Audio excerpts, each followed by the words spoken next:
여러분 혹시 여기가 어딘지 아십니까?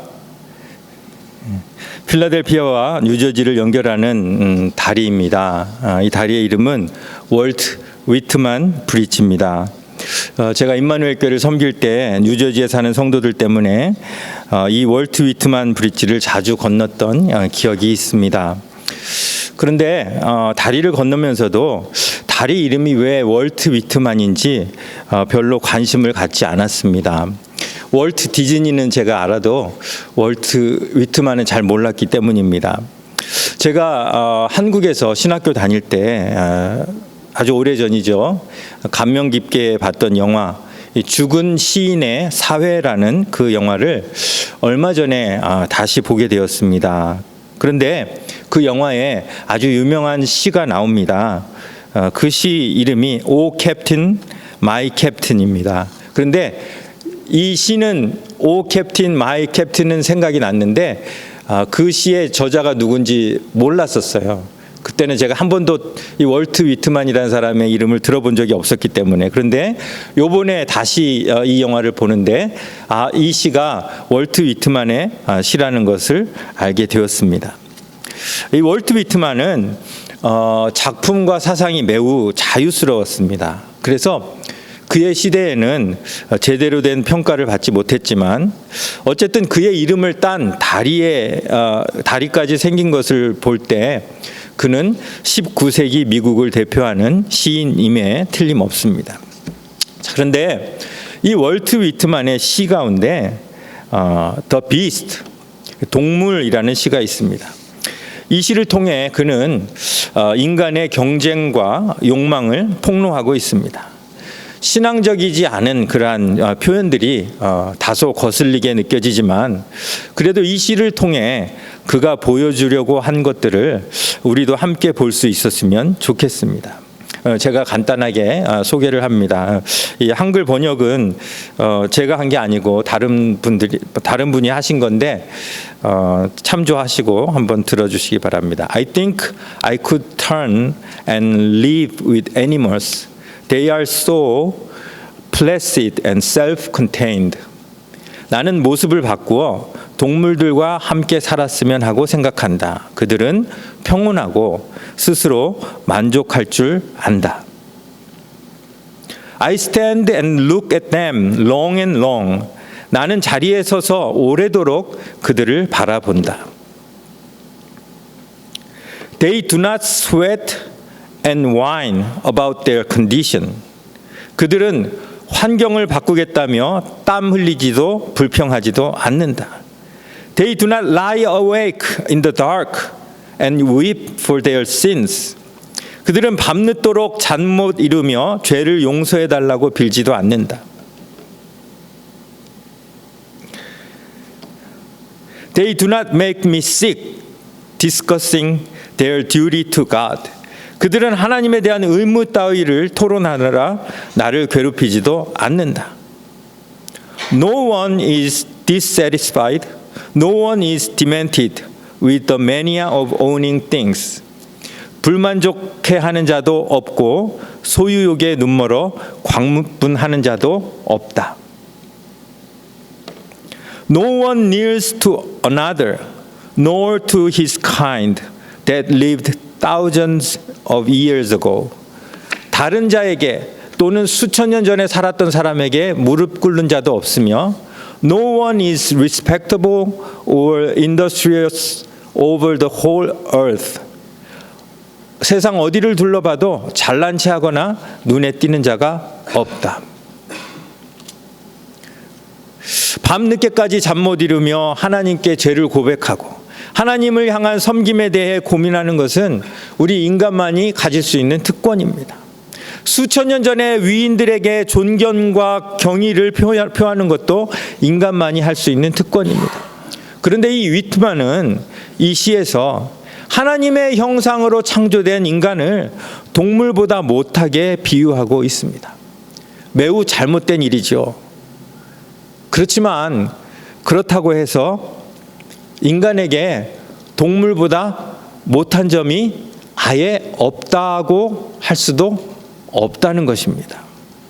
동물들도 이처럼 평온하고 자족하며 사는데, 동물들도 잘난 체하거나 소유욕에 눈이 멀진 않는데, 하나님의 형상으로 창조된 우리는 왜 만족하지 못하며 불안해하며 잘난 체하는지 이 시를 보면서 함께 생각해 보자는 것입니다. 사실 동물들끼리는, 같은 종들끼리는 서로 뭉치고 서로 협동하며 삽니다. 물론 종을 뛰어넘어서 힘센 동물이 약한 동물을 잡아먹는 경우도 있지만, 같은 종끼리는 철저하게 서로 협력하며 산다는 것입니다.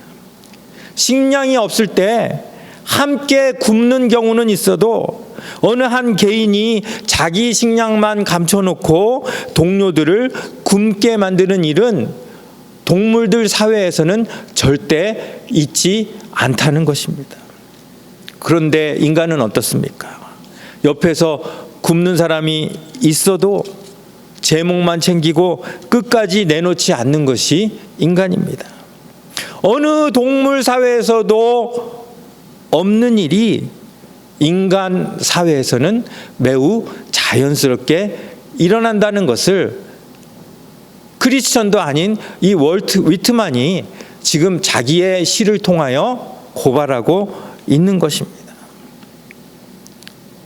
동물들은 때로 뭉쳐서 어느 한 명도 눈에 띄는 것을 원치 않습니다.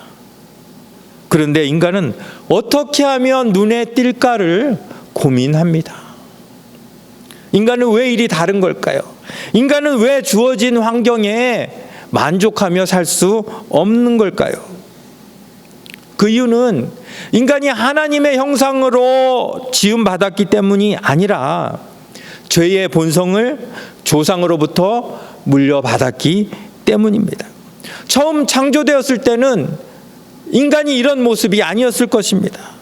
하지만 범죄 이후에 가인과 아벨부터 인간은 철저히 이기적으로 변합니다. 아우가 죽든 어떻게 되든 관계없습니다. 자기만 만족하면, 자기 속만 후련하면 되는 것입니다. 본성이 죄다 보니까 서로 뺏고 빼앗기는 일들이 생기게 되었고, 전쟁과 시기, 질투, 흔한 일이 되었습니다. 남이 어떻게 되든, 병이 들던 굶어 죽던 관계없이 자기 자신만 챙기는 것이 인간입니다. 어찌 보면 동물에게 부끄러워해하는 우리의 모습이라는 것입니다. 강도를 만나서 가진 거 다 뺏기고 거반 죽게 된 사람을 보며 그냥 지나쳤던 제사장과 레위인은 누구보다 하나님에 대하여 열심인 사람들이었습니다. 하지만 그들은 동족에 대해서는 별 관심이 없었습니다. 죽어가는 사람을 보면서도 그냥 지나쳤습니다. 이 강도 만난 자의 이야기는 인간의 본성을 너무나 잘 드러내 줍니다. 하나님을 섬기는 제사장과 레위인도 이렇다면 우리는 어떻겠는가? 사자에게 공격을 당하여 죽을 위기에 처해 있는 송아지를 다른 소들이 때로 몰려들어서 구해내는 영상을 보았습니다. 동물들도 이러한데 하나님의 형상으로 지음받았다는 인간이, 그것도 인간 가운데 가장 하나님과 가까이 한다는 제사장과 레위인이 그렇다는 것은 인간이 얼마나 창조의 목적으로부터 멀어져 있는지를 적나라하게 드러내는 사건이라고 볼 수 있습니다. 인간의 이런 욕심의 결과 세상에는 산이 생기고 골짜기가 생겼습니다. 동물들은 때로 있으면 모두가 평등합니다. 골짜기도 없고 산도 없습니다. 하지만 인간은 높은 사람, 낮은 사람 서열이 정해져 있습니다. 어떤 사람은 배고파서 죽고 어떤 사람은 배불러서 죽게 되는 현상이 나타난 겁니다. 그런데 이 현상을 다 없애고 모두가 평등한 나라를 만들고자 이 세상에 오신 분이 바로 예수님이시라는 것입니다. 자, 그렇다면 나라가 임하시옵고 예수님이 그토록 꿈꾸던 원하시던 그 나라를 이 땅에 임하시옵고라고 기도하는 우리는 어떤 자세로 살아야 할까요? 부끄러운 일이지만 어쩌면 동물들처럼 주신 것에 있는 것에 만족하고 감사하며 서로 나누고 믿어주고 돕는, 인정해주는 그런 모습으로 사는 것이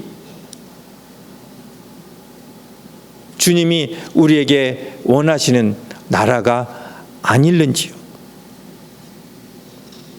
자기 십자가를 지고 나를 쫓으라, 나를 십자가에 못 박는다는 것은 결국 인간으로서의 욕심을 다 내려놓는다는 이야기입니다. 동물보다 못한 인간의 죄성, 욕심이 나에게 있음을 철저하게 예수 그리스도의 십자가 앞에 내려놓고, 내가 이런 죄인입니다, 나는 어쩔 수 없는 존재입니다, 철저하게 무릎을 꿇는 것, 그것이 바로 나를 십자가에 못 박는 일일 것입니다. 지난주에 우리는 뜻이 하늘에서 이루어진 것 같이 땅에서도 이루어지이다라는 말씀을 함께 살펴보았습니다. 이 말씀은 하나님의 뜻은 우리와 관계없이 천상계에서 이루어지는 일이 아니라 이 땅 위에 사는 우리가 얼마나 헌신하고 얼마나 순종하느냐에 따라서 하나님의 뜻이 이 땅에 이루어지기도 하고 이루어지지 않기도 한다는 것을 배웠습니다. 예수님은 우리가 이루어야 할 하나님의 뜻의 조항을, 구체적인 조항을 주기도에 포함시켰습니다. 그 첫 번째 조항이 뭐예요? 오늘 우리에게 일용할 양식을 주시옵고입니다. 여러분, 이 기도가 피부에 와닿습니까? 불과 50-60년 전만 해도 이 기도는 거의 모든 한국 성도의 공통된 기도 제목이었습니다. 그만큼 못 살았기 때문입니다. 그런데 지금은 이 기도가 피부에 와닿지가 않아요. 지금은 일용할 양식이 없어서가 문제가 아니라 일용할 양식이 너무 넘쳐가지고 영양 과다로 생겨난 성인병이 더 큰 기도 제목이 된 것이에요. 성경에서 일용할 양식 하면 떠오르는 음식이 있습니다. 뭘까요? 만나예요. 만나는 이 주기도의 일용할 양식의 표본으로 우리에게 주신 하나님의 음식이에요. 출애굽 당시 하나님께서 광야에 이스라엘에게 허락하신 이 만나는 매일 필요한 만큼 거두어 드리고 적게 거둔 자나 많이 거둔 자나 모두가 부족함 없이 만족하는 음식이에요. 혹이라도 많이 거두어서 다음날 아침까지 두면 어떻게 됐습니까? 냄새가 나고 구더기가 꼬였던 음식이에요. 무엇을 뜻합니까? 어제의 은혜로는 오늘을 살아갈 수 없다는 것이에요. 매일매일 새로운 은혜를 구하지 않고는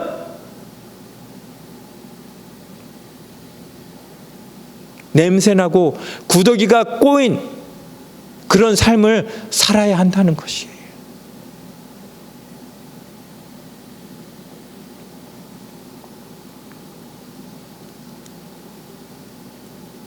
왜 예수님이 일용할 양식이라고 했을까?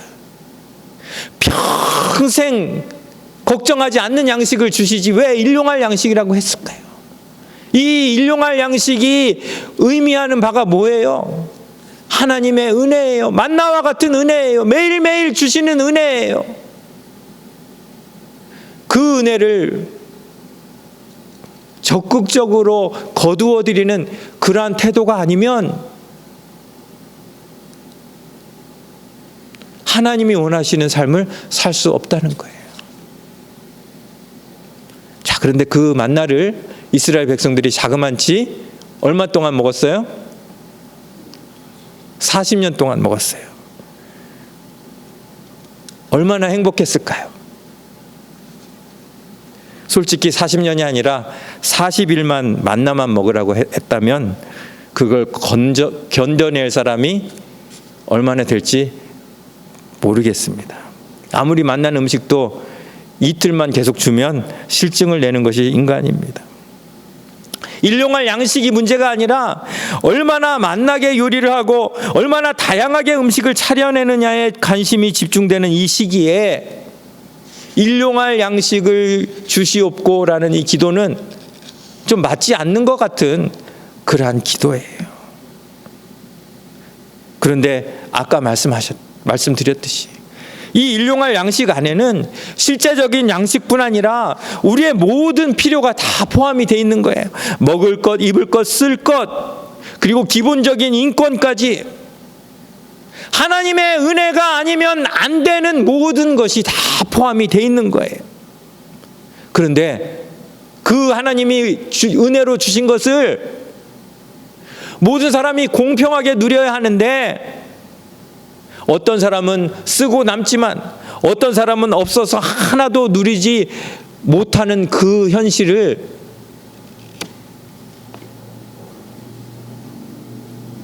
그것을 없애시기 위해 예수 그리스도께서 이 땅에 오셨다는 것입니다.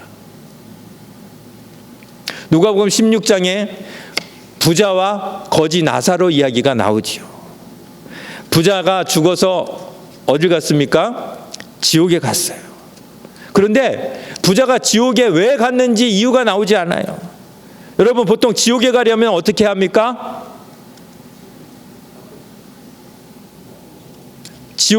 나쁜 짓 하면 지옥에 갑니까? 예수님 안 믿으면 지옥에 가지요.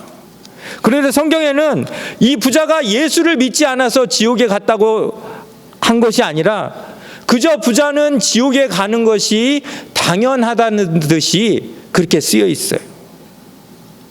이 이야기는 전혀 시작부터 평등하지가 않습니다.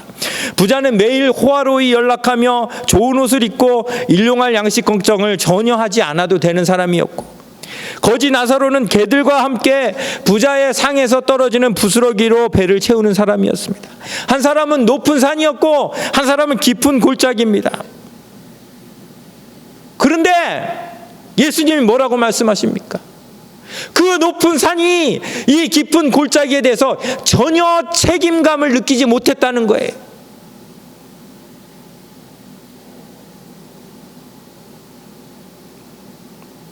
그리고 그 결과로 그가 향한 곳이 어디라는 거예요? 지옥이라는 것이에요. 강도 만난 자의 이야기도 마찬가지입니다. 아무리 종교 생활에 열심히 해도, 아무리 예배에 잘 참석하고, 아무리 헌금 봉사 기도 잘해도 강도 만나는 자가 옆에 있는데, 골짜기에 떨어진 자가 옆에 있는데 그 필요를 채워주지 못하면 그 믿음은 천국에 갈 만한 믿음이 아니라는 거예요. 이런 부자가 바로 앞에 있는 그 나사로의 필요는 채워주지 못하는 채 자기의 전 재산을 헌금했다면 그 헌금을 하나님께서 기뻐 받으셨겠느냐 말입니다. 일용할 양식에 대한 간구는 만나에 대한 간구예요. 한 사람도 배고픈 사람이 없는, 모두가 평등한 그 은혜를 누리는 삶, 그것이 바로 일용할 양식을 주시옵고의 간구예요.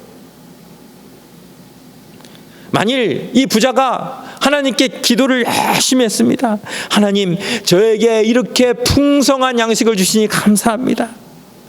저에게 이렇게 많이 주신 것처럼 저 불쌍한 저 나사로에게도 일용할 양식을 풍족히 주시옵소서.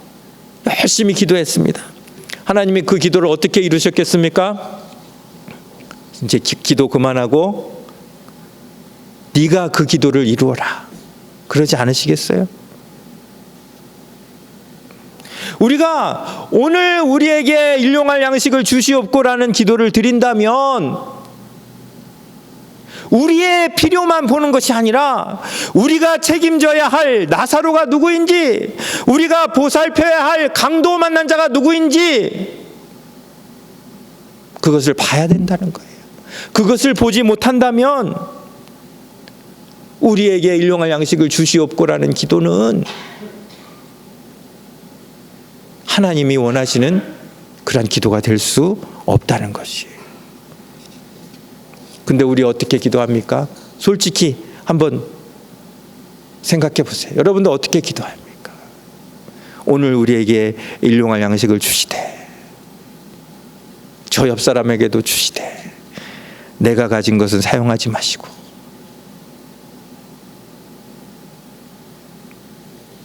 나사로에 대한 책임을 전혀 느끼지 못했던 부자의 모습이 바로 우리의 기도가 아닌지 생각해 보자는 것입니다.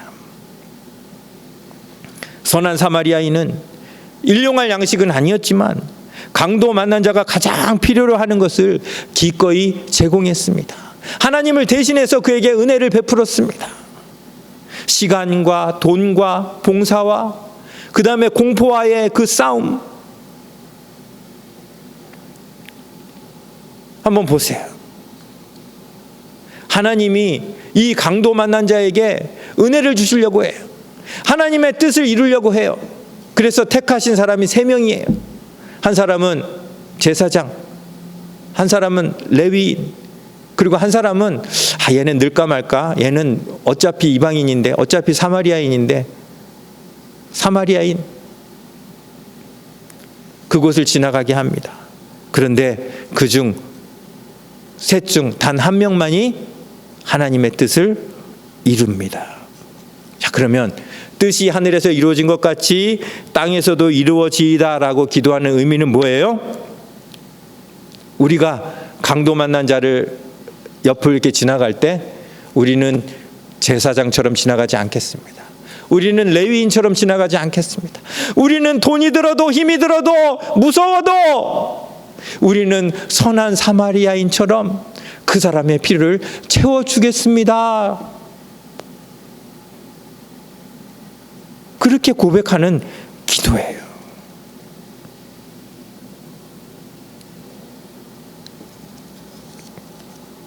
하나님의 뜻은 그 일용할 양식 그 자체가 아니라 그 일용할 양식을 주시고자 하시는 그 하나님의 뜻, 하나님의 그 열심, 그것을 내가 얼마나 이루고자 하는가,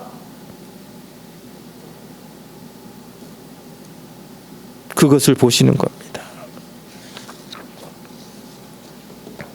자, 오늘 설교 제목이 뭐라고요? 너희가 먹을 것을 주라. 다 같이 시작. 너희가 먹을 것을 주라. 유명한 오병이어로 5,000명을 먹인 사건이에요. 남자만 5,000명이니까 여자와 아이들까지 합치면 15,000명, 20,000명 됐을 거예요. 제자들은 무리를 마을로 보내어 먹을 것을 사 먹게 하라고 요청합니다. 그런데 예수님의 말씀이 매우 흥미롭습니다. 예수님 뭐라고 말씀하셨어요? 너희가 먹을 것을 주라. 우리 다 같이 한번 큰 소리로 시작. 너희가 먹을 것을 주라. 제자들이 먹을 것이 있었습니까? 자기 먹을 것도 없었어요. 예수님의 의도가 뭘까요? 너희가 먹을 것을 주라는 이 말씀에서 일용할 양식을 주시옵고라는 기도를 연결시킬 수 있습니다. 배고픈 사람을 향해 불쌍한 마음을 갖는 것은 제자가 아니더라도 누구나 할 수 있습니다. 하지만 예수님이 원하시는 것은 불쌍히 여기는 마음뿐 아니라 너희가 먹을 것을 주라입니다. 너희가 먹을 것을 주라는 그 명령에 순종하자 무슨 일이 일어났습니까? 모두가 배불리 먹고 그 다음에 어떻게 됐어요? 이게 진짜 박자가 안 맞네. 자, 모두 배불리 먹고 그 다음에 어떻게 됐어요? 12광주리가 남았어요. 제자들이 먹을 것을 주지 않았다면, 이 일을 제자들이 하지 않고 사람들한테 그냥 인간의 욕심대로 맡겨뒀다면, 아무리 예수님이 많은 음식으로 기적을 베푸셨다 해도 모두가 불평하고 모두가 기분 나쁜 상황이 됐을 것이에요. 배고픈 사람은 여전히 배고프고 배부른 사람은 자기 것을 확보한 채 내놓지 않았을 것이에요. 그런데 예수님이 제자들을 사용하였어. 너희가 먹을 것을 주라. 제자들이 예수님께 먹을 것을 받아서 주니까 어떻게 됩니까? 20절 같이 읽습니다. 시작. 다 배불리 먹고 남은 조각을 12바구니에 차게 거두었으며. 12이라는 숫자는 제자가 12이라서 제자 한 사람에 하나씩 캐리하라고 12광주리인가 보다. 그게 아니에요. 12이라는 숫자는 뭐예요? 완전수예요. 엄청나게 많이 남았다는 이야기예요. 이것이 일용할 양식을 주시옵고가 이루어진 모습이에요. 지금 세계 곳곳에도 굶는 사람이 있습니까? 없습니까? 있어요. 그 이유가 뭡니까? 전쟁 때문입니까? 가뭄 때문입니까? 사실은 제자들이 너희가 먹을 것을 주라라는 이 명령을 제대로 순종하지 못하고 있기 때문이에요. 제자들이, 우리 성도들이 예수님의 그 명령에 순응하여서 너희가 먹을 것을 주라는 그 명령대로 행한다면 굶어 죽는 사람 없습니다. 오히려 12광주리가 남을 겁니다. 지금 모두가 배불리 먹고 남는 음식을 주셨음에도 불구하고 여전히 굶는 사람이 있는 것은 누구 책임입니까? 가뭄 책임입니까? 전쟁 책임입니까? 바로 우리들 책임이에요. 제자들 책임이에요.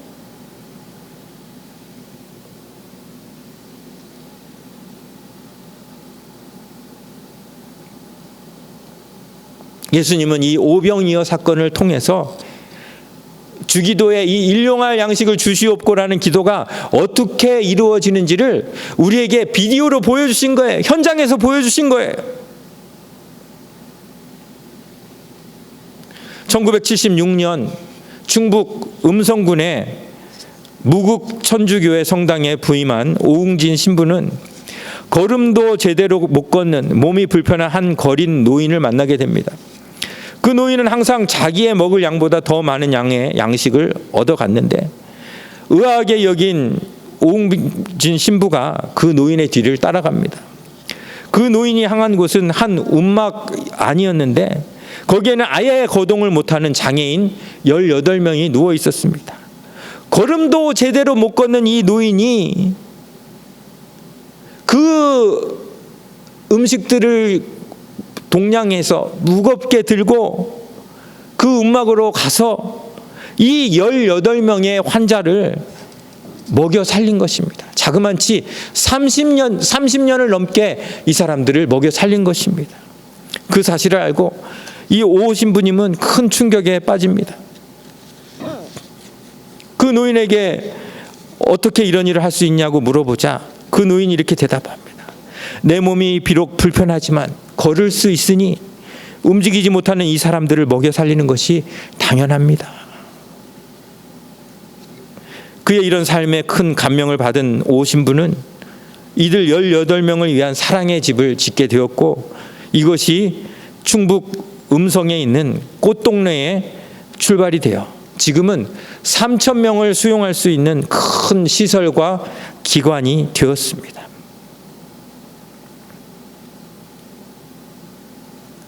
그야말로 현대판 오병이어의 기적이라고 할 수 있는 사건입니다.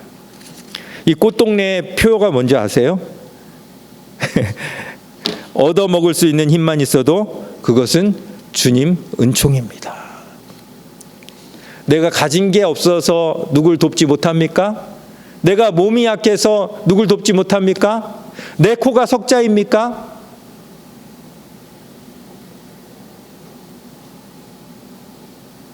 얻어먹을 수 있는 힘만 있어도 그것은 주님의 은총입니다.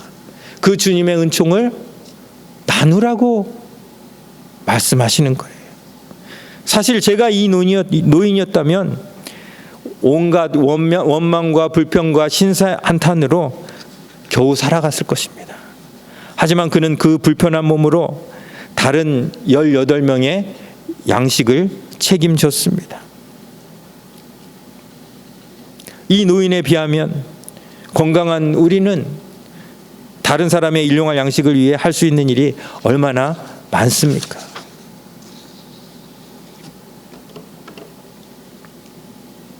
자, 오늘 제목 뭐라고요? 너희가 먹을 것을 주라. 이 명령은 가진 게 많은 사람들에게 하신 말씀이 아니에요. 아버지의 뜻을 이루고자 하는 마음만 있다면 이 노인처럼 그저 움직일 수 있는 힘밖에 없는 사람에게도 얼마든지 이룰 수 있는 명령이 바로 너희가 먹을 것을 주라입니다.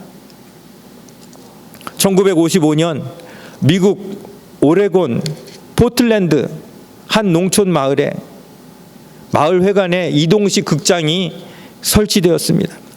그날 밤 그곳에서는 한국 전쟁에 관한 다큐멘터리가 상영되었는데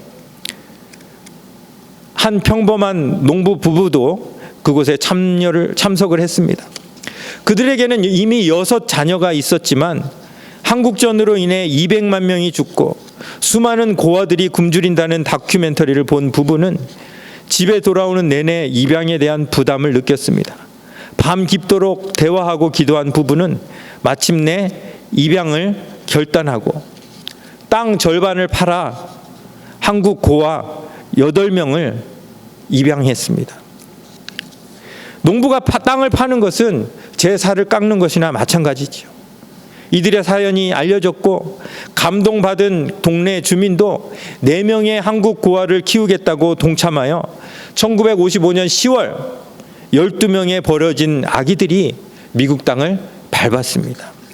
그렇게 시작된 입양운동은 점점 커졌고 이 부부는 나머지 땅의 절반을 또 팔아서 입양운동을 적극적으로 벌이다가 급기야는 한국의 경기도 일산에 입양 전문 기관을 세웠습니다. 그것이 홀트 아동복지회입니다. 남편 해리 홀트는 1963년에 심장마비로 사망했고 메리엇 홀트 여사가 2000년 96세로 세상을 떠날 때까지 이 홀트 아동복지회를 통해 입양된 아동은 20만 명이 넘었습니다. 이들은 그저 고아들에 대해 책임감을 느꼈고 자기들이 할 수 있는 작은 실천을 했습니다. 사실 그거 듣고 참 안 됐다, 누군가 도와주면 참 좋겠다, 그냥 그렇게 기도하고 넘어갈 수도 있었을 것입니다. 그런데 이들의 이 작은 실천을 통해서 하나님은 너무나 엄청난 일을 하신 것입니다. 또 다른 현대판 오병이어를 여러분들은 보고 계십니다. 저는 이 홀트 아동복지회를 하도 많이 들어가지고 이 홀트 씨가 아주 큰 자산가인 줄 알았어요. 그런데 시골 마을의 작은 농부가 돈이 많으면 얼마나 많겠습니까? 그런데 그를 통해 이루어진 일을 보십시오.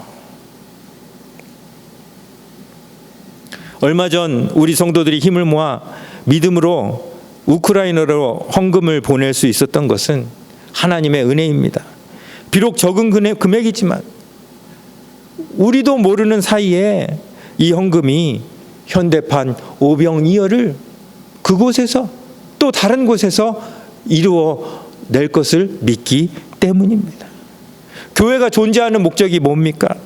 우리만 잘 먹고 잘 살고 높은 산이 되기 위해서가 아니라 일용할 양식을 필요로 하는 사람에게, 골짜기에 지금 버려진 사람들에게 하나님의 이름으로 그들의 필요를 채워주는 일, 그것이 교회가 할 일이 아니겠습니까? 갈릴리 벳세다 빈들에서 제자들에게 명령하셨던 너희가 먹을 것을 주라. 이 음성을 이 시간 다 들으시는 저와 여러분, 우리 모두가 될 수 있기를 바랍니다. 그리고 그 명령에 어떻게 반응해야 할지 성령께서 이 시간 우리들에게 말씀하십니다. 그 음성에 순종할 때 이곳에서도 현대판, 필라델피아판 오병이어의 기적이 이루어질 수 있을 줄 믿습니다. 기도하겠습니다.